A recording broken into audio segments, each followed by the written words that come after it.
Waste Asia में एक मुल्क है जिसका नाम है ईरान। वो 3 वजहों से चर्चा में है। पहली वजह क्या है? पाकिस्तान को उसने धमकी दी है। 15 दिसंबर को ईरान के एक पुलिस स्टेशन पर हमला हुआ, 11 पुलिस वाले मारे गए। ईरान को शक है ये पाकिस्तान की करतूत है। और धमकी क्या?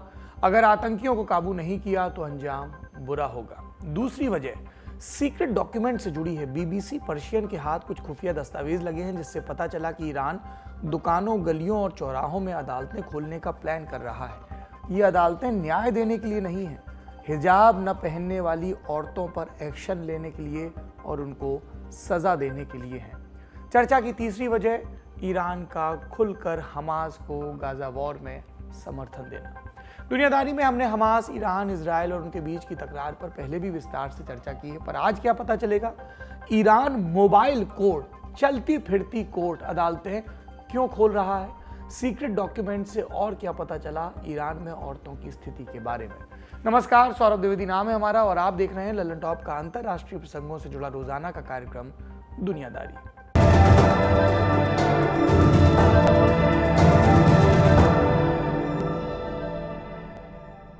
सबसे पहले बात ईरान की, जो सदियों पुरानी संस्कृति, स्वादिष्ट व्यंजनों, संगीत, भाषा और कला के लिए जाना जाता रहा है, लेकिन पिछले कुछ दशकों में वहां की पहचान बदली है। बेरहम सजा और महिलाओं पर पाबंदियां ईरान की आम जिंदगी का हिस्सा बन गई हैं। पर क्या ये हमेशा से था? जवाब है नहीं। इतिहास का रुख करते हैं। ईरान में इस्लाम 650 ईस्वी के बाद फैला। इसके पहले यहाँ जोरोस्ट्रियन धर्म को मानने वाले लोग रहते थे। इस्लाम के आने के बाद डेमोग्राफी बदली, कल्चर पर असर पड़ा और आबादी, जो आज लगभग 9 करोड़ है, इसमें ज़्यादातर शिया मुस्लिम समुदाय के लोग हैं। कट टू 1936, ईरान में पहलवी वंश के रेजा शाह का शासन चल रहा था। रेजा शाह को बुर्का और हिजाब पसंद नहीं था। उन्होंने ईरान के लिए एक फरमान जारी किया। महिलाओं के हिजाब पहनने पर पाबंदी लगाई गई। मर्दों के लिए भी कुछ तरह की पोशाक पहनने पर रोक लगी। उन्हें लगा कि ईरान के आधुनिक समय में दाखिल होने का वक्त आ चुका है। ये प्रतिबंध 5 साल तक चला और इसे कशफ ए हिजाब के नाम से जाना गया। ईरान की बहुसंख्यक आबादी धार्मिक थी। ईरान का समाज इस फैसले के लिए तब तैयार नहीं था। बैन के ऐलान के बाद पुलिस जबरदस्ती करने लगी। जिन्हें पर्दे से कोई दिक्कत नहीं थी उन्हें भी तंग किया जाता।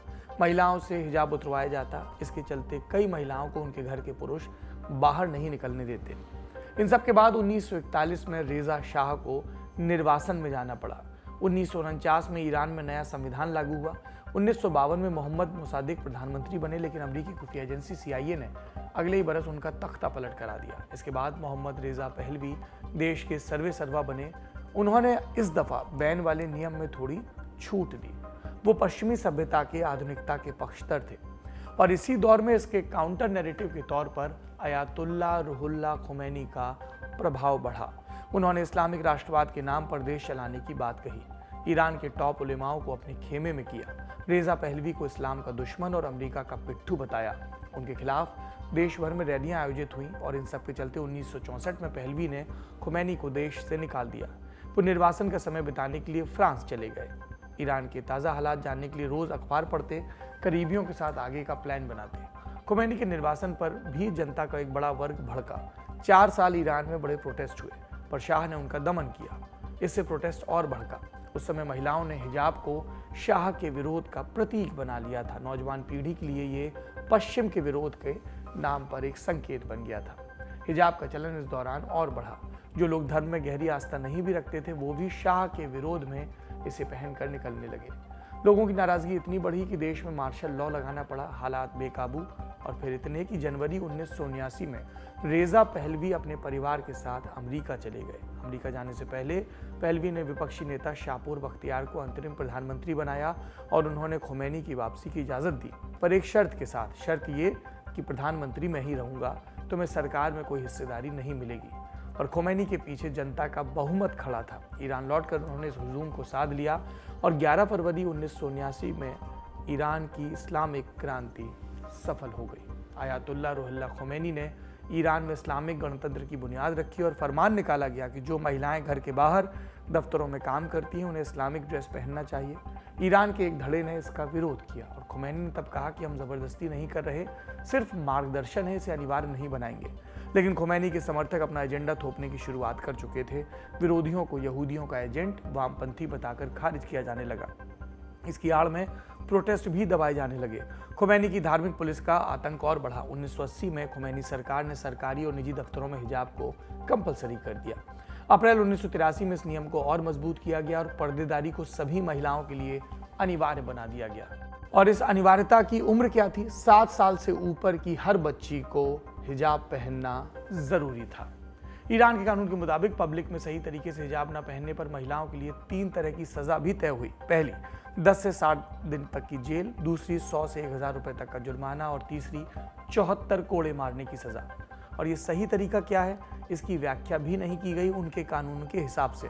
पूरी तरह से इस्लामिक पुलिस और अदालतों के मन पर निर्भर करता है। हालांकि बाकी कपड़ों को लेकर कुछ नियम और शर्तें बनाए गए। मसलन महिलाएं रिवीलिंग या टाइट कपड़े नहीं पहन सकती। वे ऐसे कपड़े भी नहीं पहन सकती जिसमें गर्दन से नीचे का हिस्सा या टखनों के ऊपर का हिस्सा या बाहें नजर आती हो। पुरुषों के लिए क्या नियम? छाती के नीचे और टखने के ऊपर का हिस्सा नहीं दिखना चाहिए। इन नियमों का कई बार विरोध भी हुआ और सरकार ने उसे दबा दिया। पुलिस हिरासत में महसा अमीनी की मौत ने हिजाब की बहस को लेकिन हाल के बरसों में तेज किया है। पूरा मामला ईरान की राजधानी तेहरान के एक मेट्रो स्टेशन से शुरू हुआ था, जब 13 सितंबर 2022 को महसा अमीनी अपने भाई के साथ तेहरान घूमने आई। वो ट्रेन से उतरी, वहां मौजूद मॉरलिटी पुलिस ने उनको रोक लिया। उनके मुताबिक महसा ने सही तरीके से हिजाब नहीं पहना था। वे उसे पुलिस स्टेशन ले गए, वहां तबीयत बिगड़ी तो अस्पताल ले गए। 3 दिन के बाद पता चला कि महसा की मौत हो चुकी। सरकार ने कहा महसा को दिल का दौरा पड़ा, अस्पताल लेकर गए पर बच नहीं पाई। पर परिवार ने कहा पुलिस वालों ने उसके साथ मारपीट की, इसलिए मौत हुई। महसा के चेहरे पर मारपीट के निशान थे। इस मौत के बाद ईरान में विरोध प्रदर्शन और तेज हुआ। महिलाओं ने हिजाब जलाए, अपने बाल काटे। सरकार ने इसे भी यहूदियों की साजिश बताकर किनारे करने की कोशिश की और हिजाब पर और कड़े कानून बना दिए। सितंबर 2023 की अरब न्यूज की रिपोर्ट के मुताबिक ईरान सरकार ड्रेस कोड लागू कराने के लिए अब फेशियल टेक्नोलॉजी लाने पर भी विचार कर रही है। इसका इस्तेमाल पब्लिक ट्रांसपोर्ट और दूसरी सार्वजनिक जगहों पर किया जाएगा। आज इन सब की चर्चा क्यों? जैसा हमने बताया, बीबीसी पर्शियन को कुछ गोपनीय दस्तावेज मिले। इनके मुताबिक ईरान की सरकार अब मोबाइल कोर्ट भी बनाने की तैयारी कर रही है। चलती फिरती अदालतें ये मॉल या शॉपिंग कॉम्प्लेक्स जैसी जगहों पर लगाई जाएंगी, जहां सही ढंग से कपड़े न पहनने वाले लोगों को सजा सुनाई जाएगी। दस्तावेज में यह भी लिखा है कि स्कूली छात्राओं ने अगर इस ड्रेस कोड का उल्लंघन किया तो शिक्षा मंत्रालय द्वारा उन पर कार्रवाई की जा सकती है। इस्लामिक रिवॉल्यूशन गार्ड कोर यानी IRGC समेत दूसरी खुफिया एजेंसियों को ज्यादा ताकत दी जाएगी ताकि वो इन नियमों को लागू कर सके। नियम तोड़ने वाली महिलाओं की पूरी जानकारी और डॉक्यूमेंट पुलिस के पास होनी चाहिए। ईरान की सेलिब्रिटीज को भी शिकंजे में लिया गया। अगर वे कोई देश विरोधी साजिश करते हैं, सरकार के खिलाफ लोगों को भड़काते हैं तो 10 साल तक की सजा हो सकती है। जो भी हिजाब के नियमों का पालन नहीं करते, बिना अनुमति उनके बिजनेस को भी जब्त कर लिया जाएगा। इस दस्तावेज में कैफे को करप्शन सेंटर्स माना गया और उन्हें बंद करने के आदेश भी दिए गए हैं। ऐसी कंपनियों की निगरानी और बढ़ाई जाएगी जहां महिलाएं ड्रेस कोड का पालन नहीं कर रही। न्याय का तकाजा ये कहता है कि जिस पर इल्जाम लग रहा है उसकी बात भी पूछी जाए। जब बीबीसी पर्शियन ने इन लीक डॉक्यूमेंट्स की खबर छापी तो उन्होंने ईरान की सरकार से प्रतिक्रिया भी मांगी और सरकार ने चुप्पी साध ली। चर्चा है कि सरकार की जबरदस्ती धर्म से करीब लाने की कोशिश ईरान में लोगों को उलट नतीजे भी दे सकती है। कैसे नतीजे? वो नास्तिकता की तरफ जा सकते हैं। पर इसकी हकीकत क्या है, ये समझने के लिए हमने विदेशी मामलों के जानकार कमर आगा से बात की। कमर आगा ईरान पर अच्छी पकड़ रखते हैं, कुछ महीने पहले ही वहां की यात्रा करके आए हैं। ये कहना बड़ा मुश्किल है, इसलिए कि ईरान में धर्म जो है वो बहुत डीप रूटेड है और ईरान के अंदर उलमास ने हमेशा जनता का साथ दिया है, चाहे वो 53 वाला हो या उसके बाद 60s में जो मूवमेंट खड़ा हुआ था वो भी उलमा ने वहाँ के लीड किया था। फिर शाह को हटाने में जो बड़ा रोल था वो भी उलमा का सबसे बड़ा रोल था। लेकिन ये था कि ईरान के अंदर एक कम्युनिस्ट मूवमेंट भी बहुत स्ट्रांग था, अच्छा खासा था वहाँ पे। उसके फॉलोवर थे, बाद में भी थे, अब तो बहुत कम हो गए लेकिन हैं अभी भी वहाँ पे। और नास्तिकता जहाँ तक सवाल है ये तो सारी दुनिया में है और ईरान में कितनी है ये मैं नहीं जानता। लेकिन ये है कि एक सेक्शन, एक वर्ग होगा, मैं मान सकता हूँ कि जरूर होगा, जो मानसिकता है की तरफ उसका रुझान हो रहा होगा। लेकिन अधिकतर लोग वहाँ पे धार्मिक नजर आते हैं। धर्म में भी 2 किस्म के हैं, एक तो बहुत एक्सट्रीमिस्ट आपको व्यूज वाले मिलेंगे, लेकिन ईरान के अंदर उस किस्म का कट्टरपंथी रिलीजन है नहीं। शिया रिलीजन में काफी लिबरल वैल्यूज है, और जो आपको ईरान में जाके दिखेंगे, शिया रिलीजन में एजुकेशन पे बहुत ज्यादा, मॉडर्न एजुकेशन पे बहुत ज्यादा ध्यान दिया जाता है। और ईरान की हुकूमत भी साइंस टेक्नोलॉजी इन सब चीज़ों पे बहुत है। उनका प्रोग्रेस भी जिस तरीके की उन्होंने साइंस एंड टेक्नोलॉजी या डिफेंस सेक्टर में या नैनो टेक्नोलॉजी में, स्पेस प्रोग्राम, न्यूक्लियर प्रोग्राम में की है, वो रिमार्केबल है। किसी भी अरब देश में आपको ऐसा नहीं दिखाई देगा। अब यह कि हर आदमी एक तरह का तो नहीं होता। अगर रिजीम ये सोचती है कि हर आदमी एक सा बन जाए तो ये मुश्किल नहीं है। उसमें नास्तिक भी होंगे, उसमें प्रो हिजाब भी है, एंटी हिजाब भी है, लोग हैं। और अ, मैं समझता हूँ कि उसको, जो प्रो हिजाबी हैं उनको रोकना मुश्किल काम है। स्टेट की जो रिस्पॉन्सिबिलिटी होती है, मैं समझता हूँ कि वो बजाय मॉरल पुलिसिंग के इतनी ज्यादा बढ़ाने की, अब तो उन्हीं ने विड्रॉ की थी उस पहले, दोबारा से सुना है कि फिर वहां पे इंट्रोड्यूस कर रहे हैं। लेकिन मैं समझता हूँ कि अगर प्रचार करें इसके फेवर में तो वो हिजाब के फेवर में तो ज्यादा होगा। इसलिए कि सख्ती से मसलों का हल नहीं। आप कुछ दिन के लिए दबा सकते हैं, ज्यादा समय तक नहीं दबा सकते किसी भी मूवमेंट का। और जितनी सख्ती होगी मैं समझता हूँ उतना ज्यादा उसके खिलाफ वहां पे निकले। इसी के ईरान की लड़कियां अरब देशों से जरा फर्क है। फर्क इन सेंस में है कि उनके पास एजुकेशन है, मॉडर्न एजुकेशन है, पढ़ी लिखी है, वो अच्छी तरह सोचती हैं हर मसलों को कि किस तरह से किया जाए। और वो अ, काफी एक्टिव रही हैं, दोनों तरफ है। तो बहुत सी मजहबी संस्थाओं से जुड़ी हुई हैं, जो काफी मजहब का प्रचार करना, इन सब चीजों का करना, ऑब्जर्व करना करती हैं। ईरानियन रेवोल्यूशन के साथ उनका वो है। आपको वहाँ की पुलिस फोर्स में या सिक्योरिटी में हर जगह आपको मैंने बताया कि औरतें हैं वहाँ के ऊपर, बात नहीं है। अब ये भी मूवमेंट है दूसरी तरफ इस किस्म की जो हिजाब के खिलाफ है। अब समझते हैं कि हिजाब इतना इम्पोर्टेंट नहीं है, कि जरूरी ये है कि उसको अगर आपको करना है, स्टेट को करना है, तो उसके लिए प्रचार करें, न कि सख्ती करें। सख्ती से मसलों का हल नहीं। ईरान की सरकार हिजाब को अनिवार्य बनाने के लिए सख्ती क्यों करती है? क्या उन्हें अपनी पकड़ खोने का डर रहता है? देखिए, वहां के ऊपर फिलहाल तो रिजीम काफी स्ट्रांग है, और वहां के ऊपर दो चीजें ईरान में बहुत इंपॉर्टेंट है गौरतलब। एक तो ये कि ईरान के अंदर नेशनलिज्म बहुत स्ट्रांग है। लोग भले इस रिजीम के खिलाफ हों, मगर कोई आपको बहुत बड़ी संख्या में ऐसे लोग नहीं मिलेंगे जो ये चाहेंगे कि एक कोई दोबारा से प्रो अमेरिकन रिजीम आ जाए। वो यही चाहेंगे कि अगर वहाँ डेमोक्रेसी भी आएगी तो वो भी बहुत सख्ती से, वो बहुत ज़्यादा प्रो अमेरिकन नहीं होगी। वो भी ब्रिक्स और सेल्फ रिलायंस और यही पॉलिसी को वो भी अडॉप्ट करेगी जो इस समय चल रही है। हाँ, उसमें थोड़ा सा फर्क इतना होगा कि वो आज़ादी थोड़ी ज़्यादा मिल जाएगी हिजाब की, या इस तरह की जो चीज़ें, जो सख्ती आप जिसको कह रहे हैं, वो कम होती भी नजर आ जाएगी। लेकिन ये है कि मेजर उसमें इसी के 53 में जब वहाँ पे democracy, real free and fair elections हुए थे, जिसके अंदर नेशनल फ्रंट की गवर्नमेंट बनी थी मुसद्दिक, तो वो बहुत नेशनलिस्ट थी वो भी। और उन लोगों ने बहुत तुरंत ऑयल नेशनलाइजेशन किया था और बहुत से स्टेप्स उठाए थे, सेल्फ रिलायंस की बात की थी। जिस तरह की ये बातें कर रहे हैं, ये एजेंडा उन का बहुत पुराना है। और इसी पे वो इंडिपेंडेंट फॉरेन पॉलिसी उस समय भी उन लोगों ने बात की थी। ईरान की इस समय हुकूमत है वो भी इसी तरह की बातें करती हुई नजर आती है।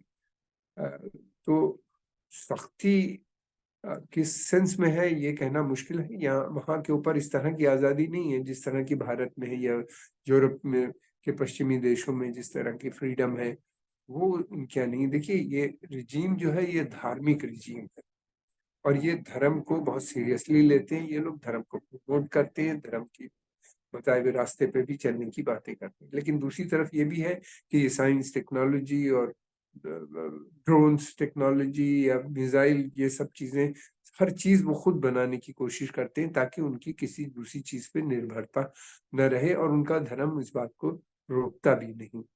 तो इस तरह की है उनके यहाँ की चीजें। और जहाँ तक सख्ती का सवाल है, तो वो उस तरह की सख्ती आपको उनके यहाँ सख्ती है, ज़रूर है बेशक, मगर क्योंकि वो यूरोप की जो लिबरलिज़्म है, वो नज़र नहीं आती। उनके यहाँ अ, एक गाइडलाइन है, उसी पे चलना होता है सबको, और उसके खिलाफ लोग भी हैं, जो टाइम टू टाइम प्रोटेस्ट करते हैं।